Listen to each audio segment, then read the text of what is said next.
Now, for more than 24 hours, virtually all humanitarian aid into Gaza was cut off. Aid organisations again sounding deep alarm over the risk of full-scale famine across Gaza. Now, though, in the last few hours, the Israeli military saying it's reopened now the Kerem Shalom crossing south of Rafah into Gaza to ensure some aid still gets in. Unclear at this stage if the same levels of aid, of course, will continue to flow. Hamas accusing Israel of trying to undermine efforts to secure a ceasefire after its takeover of Rafah. Well, let's hear first of all from the Israeli Prime Minister Benjamin Netanyahu. Seizing the passage in Rafah today is a very important step.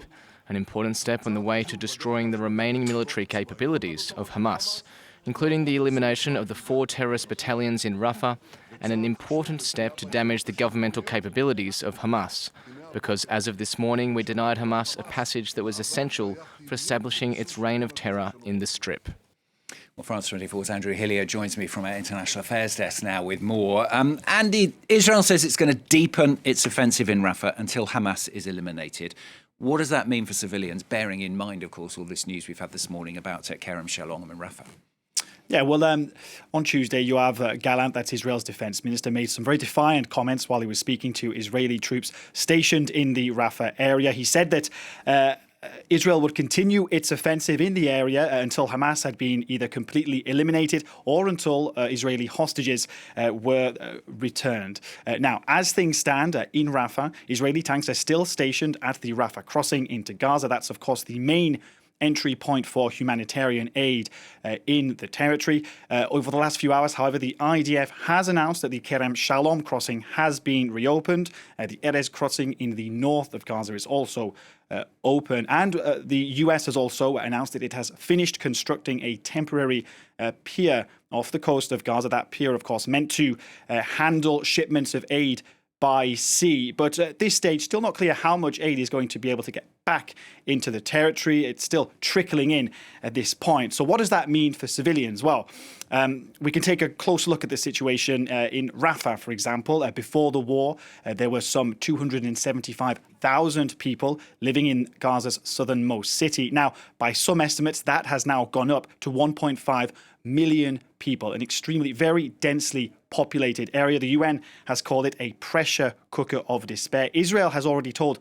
some civilians there to evacuate to a tiny slither of land along the Mediterranean coast called Mouassi. It was declared a safe zone back in December, but aid agencies working on the ground say that it's a squalid tent city and not at all equipped to handle hundreds of thousands of internally displaced people. And of course, as that's all going on, we've still got the hope coming out of those peace talks in Cairo. But I mean, we've been talking about them for several weeks now. It always feels, doesn't it? You get 1 step forward, 2 steps back, 2 steps forward, 1 step back. Yeah, I mean, those indirect talks are meant to continue today in Cairo between a delegation sent by Hamas and Israel. Now, the head of the CIA, William Burns, also in Cairo.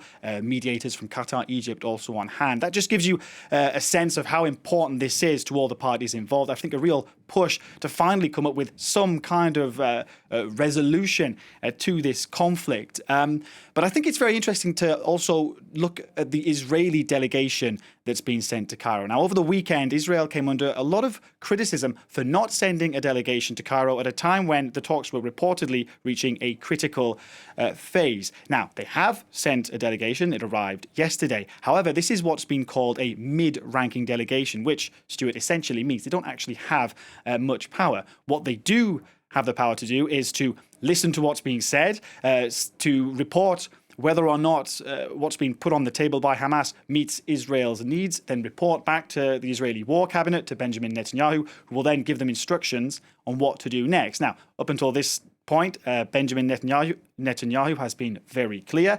He's told them to insist on demands essential for the ongoing security of Israel. So I think very clear that Netanyahu really wants to keep a firm grip on the negotiations, particularly at this crucial stage. There's been another development over the last few hours, Andy. This is these reports coming out of the US that they've held up some arms shipments to Israel. What more can you tell us on that? Yeah, so a senior US official confirming that Washington had held up a shipment of weapons to Israel. Now, in this shipment, there are munitions, there are large bombs up to 2,000 pounds. Now, these are bombs that can flatten entire buildings, even entire neighborhoods. So the concern in Washington is that Israel may use those weapons during a full-scale offensive on Rafah, which could lead to civilian casualties. So I think this is meant to send a political message to the Israelis. Now, in private, Israeli officials have been quoted as saying that they're not fazed by this,